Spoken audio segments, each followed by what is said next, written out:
Today we're working with a LiDAR-derived digital elevation model for Baxter State Park at 1 meter resolution. We have a multi-directional hillshade set to 50% transparency to display the terrain overlying the elevation.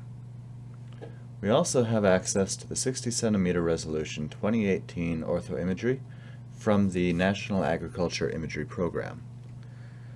Now it's informative to flick back and forth between these layers, but ArcGIS has a tool called Swipe that allows you to selectively remove the topmost layer to view the underlying data. To access that, you go through Windows, Image Analysis, select the topmost layer, and click Swipe Layer. With that done, you can zoom in, swipe away the image and look at the underlying terrain, and you can make out some of the old stream channels, you can make out the old erosion. You can see right through here, it looks like there was an old stream channel that used to flow through here that has now been replaced by this main channel here. So you can learn quite a lot about the landscape going back and forth between air photos and terrain. For example, this swampy area.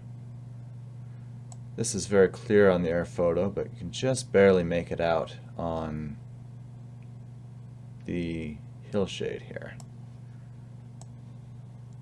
Here we can see some old features from the stream.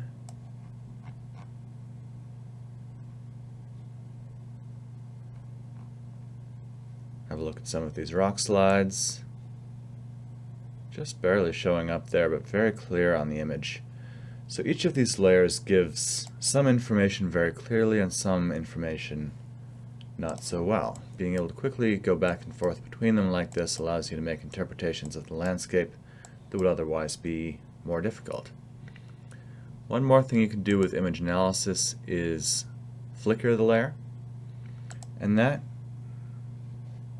every 500 milliseconds goes back and forth between the images. So you have half a second with the air photo and half a second with the terrain, and that again helps you interpret things that you couldn't get from just one of these layers alone.